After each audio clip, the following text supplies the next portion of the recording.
जय गुरुदेव।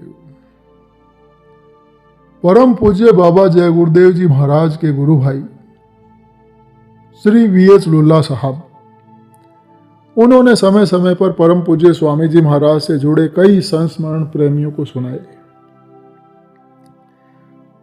एक बार उन्होंने बतलाया कि वर्ष 1948 की बात है। मैं कानपुर में सीनियर टाउन इंस्पेक्टर राशनिंग में था। उसी वर्ष परम पूज्य स्वामी जी महाराज ग्राम चिरोली, जिला अलीगढ़ से कानपुर पधारे। मेरा बचपन से ही सिंध में फकीर महात्माओं से संपर्क रहा। मेरे मन में ये प्रश्न उठा करते थे कि जो गुरु ग्रंथ साहब में 5 नामों का जिक्र आया है वो क्या है। जून का महीना रहा होगा।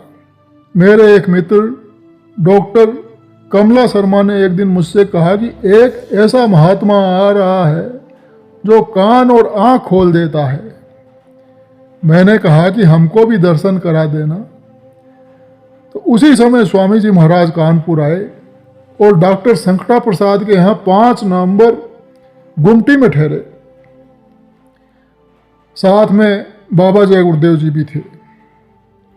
काली दाढ़ी, काले बाल और सफेद धोती पहने हुए थे। चेहरा गंभीर था और चुपचाप स्वभाव, और हमेशा गुरु महाराज की सेवा में तत्पर रहते थे। तो जब मैं पहले दिन डॉक्टर संकटा प्रसाद के घर पर स्वामी जी महाराज के दर्शन करने गया, यानी दादा गुरु महाराज के, तो स्वामी जी महाराज एक अंगोछा पहने चौकी पर बैठे थे।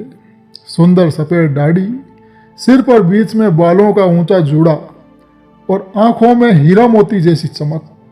मैं देखता ही रहा और देखता ही रह गया। कितनी देर तक देखता रहा, मुझे होश नहीं रहा। मन में ऐसा लगा कि मुझे सब कुछ मिल गया। दिल में कोई चाह नहीं रह गई थी।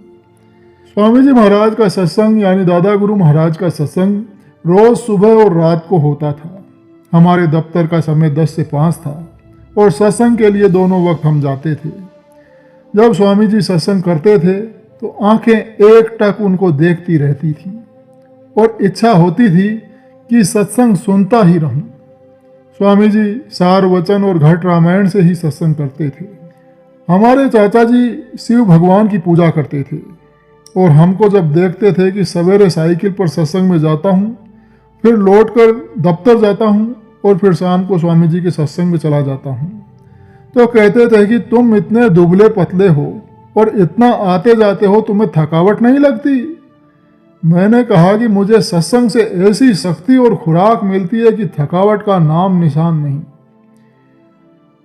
स्वामी जी महाराज, दादा गुरु महाराज कानपुर में करीब 10 दिन तक रहे। उस बीच 5 लोगों को नामदान दिया।